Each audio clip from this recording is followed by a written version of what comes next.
I knew the director because it was in the audition, and so I went and looked him up, and I was like, "Oh shit!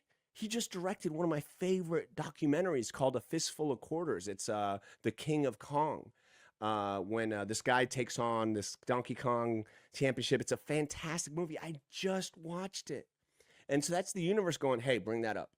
At least that's what I thought. And so when I walked in, I said, hey, Seth. His name was Seth. I go, Seth, I loved your documentary, King of Kong, man. It was really great. And this is what I try and tell other actors or other people when you walk into a room. You don't want to be a bull. You don't want to be fake. You don't want to be insincere. You want to be genuine. If you don't know the person, say, hey, welcome, nice to meet you, whatever. But if you genuinely, which I would put it up there as one of the best documentaries. In fact, I would say it probably set off the whole documentary craze in the early 2000s or mid 2000s. And anyway, he lit up. And because just like all of us, we love talking about the things that we do in our lives. It doesn't matter at what level, and especially if you can genuinely appreciate it. Hydration break. Hydration break. Let's take a sip of water. Right? I've been talking for too long like an asshole. Come on.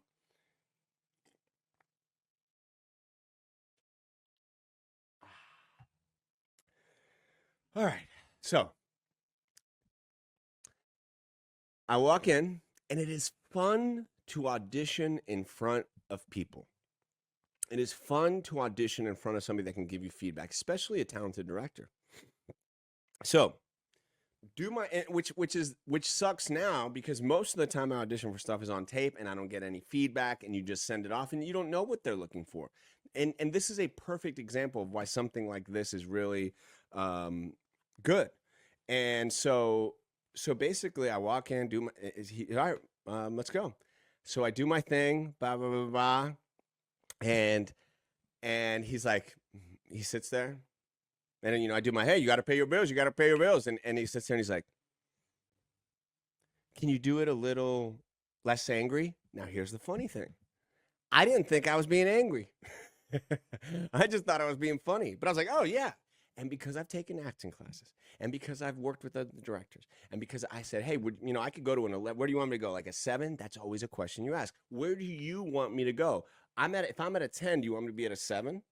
You know, uh, Tammy, I did it on purpose so that people would see the misspelling and stop. Isn't that crazy how I think of things like that? And you did that. I think I'm going to turn it to that. So um, I said, okay, pulled it back. And this is all he did. Ready? I did it again. And he goes like this. Hey, thanks a lot. Thanks. Shook his hand, get in a car, drive 6 hours back home. Zero information. Zero things if you booked it or not. Okay? And just driving home the whole time, like, I hope I did good enough. I hope I can book this. If I book it, it'd be pretty amazing. Get home, hear nothing back. And that's why you have to have faith within yourself so many times. Because a lot of times you're going to get tested and it's going to be quiet and nobody's going to be telling you anything. And it's just going to be you. And that's the universe and God saying, hey, how bad do you really want it? Are you going to buckle? Are you going to say you suck? Are you going to say you don't deserve it? Are you going to push it away? Are you just going to have some faith? And thank God I just had some faith. Because I got a call from my agent saying you booked it. And my God, that feeling of knowing that I booked it was, I remember I was in a Chick-fil-A line, okay? I was dressed as a chef, about to go sell slicers in a Belk, some godforsaken place. And I'm like, it was a Friday morning, and I'm in the Chick-fil-A line. I had just enough to get a little bit of Chick-fil-A. I was feeling good. It's like, I'm going to get some Chick-fil-A. I'm going to reward myself today. I'm going to get me some Chick-fil-A. Yeah, Last Poet, my man. Member, topper, in the house. And I said, I am. And so I get a call from my agent. She's like, Carlos, you booked the Jason Bateman movie. I was like, what? Yeah. It gave me energy and strength. And so then she said, there's going to be a table read. Can you make it next week? And I was like, yeah, once again, not having that money. Table reads in Georgia. Got to drive that way. Said, absolutely, I'll make it there. Next week happens. Drive there overnight because I didn't have money to get a hotel room. Slept in my car. Woke up that morning. Went into a Wendy's. I forgot what that was. But went someplace, splashed some thing, make sure, look good. Because I was like, there is no way I'm going to miss a table read. No way in hell am I going to miss something that I have seen my entire life and always wanted to be a part of. No way am I going to miss a Universal Studios table read with Melissa McCarthy, Jason Batemen.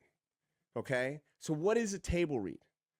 A table read is when you sit around in the room and you go over the whole movie reading it, and they film it and you kind of get the beats of it and you kind of understand, you know, what how the movie's going to flow, and you kind of get these different ideas. And I'd never been a part of one. I've done one, small levels, whatever, but this level, as a little kid being obsessed with watching behind the scenes stories and everything that comes with it and seeing everybody, I was like, oh yeah. See, it's nerve-wracking, not nerve-wracking. It's exciting. But yes, a little nerve-wracking. And you sit around a table, several tables. So I walk into this Universal Studios area in Atlanta and I walk in the room, and everywhere is the storyboard of the movie. And I'm like, ow, just hurt my arm. Ow, I just got a cramp. Ow, that was weird. Everywhere. Ow, that hurt. Everywhere was like scenes and stuff, and the scripts are on the table, and people are walking around, and it's all, I'm like, oh, and they don't know I just slept in my car and drove from Orlando here. I'm like, oh my gosh. And I look, and right there is my name. Carlos Navarro Luis. I know this doesn't mean much to people, but to an actor, this is everything. Acknowledgement, especially a TV film actor. You don't get to have one of these unless you have a proper role on the film. And I tell you, when I saw that, I was like, oh my God. And I sat down, and I was like a little boy, like giddy. And then Jason Bateman walks in. And then Melissa McCarthy walks in. And remember the thing I told you about being like genuine? And my wife was obsessed with Gilmore Girls, and she had just done Bridesmaids. And so I was like, you know what? I got to go holler at her and tell how funny, because I've always thought she was so funny and nice and sweet. And I walked up to her, and I was like, Melissa, I just got to say I'm a big fan. She's like, oh my gosh, thank you so much, and shook my hand. And it's like my wife, I said, I feel like I've watched a lot of you because my wife is the biggest Gilmore. Oh, thank you. We talked for a little bit anyway. And then we go sit down, okay? And now we go sit down, and now's the time when you go. Now my scene happens pretty kind of early in the movie. If you think of like 90s and 2000s crazy movies where they're like this rompous adventure, they usually get kicked off. If you look at like the acts of a film, a 3-act film, you know, and this kicks off the beginning of the second act usually, or the middle of the first act, where it's like, oh, something happens that turns the tide. All of a sudden this movie it's not what you think it was. And so I happen to be playing that character in the film where the things turn. Now, I'm talking to the actors just like you and I are talking right now. And then when we sit down, of course, I play a character. So my character talks like this. It's a mixture of my cousins and Jose Canseco and people from Miami. It's a mixture. So this is the voice that I thought of this, okay? Like this, okay? Crystal, we were wondering where the hell you were at. I'm still in the story. It's still fire, okay? Everybody loves Gilmore Girls. That's a good show. So we start doing it. And it gets to my part where Jason Bateman walks into the gas station, and he needs to get his credit card, and it doesn't work. And the first line is, the card doesn't work. The card doesn't work. And of course I go, mira, the card doesn't work. And the entire starts laughing. I'm like, and I do my thing or whatever, and everybody laughs because you got to pay your bills.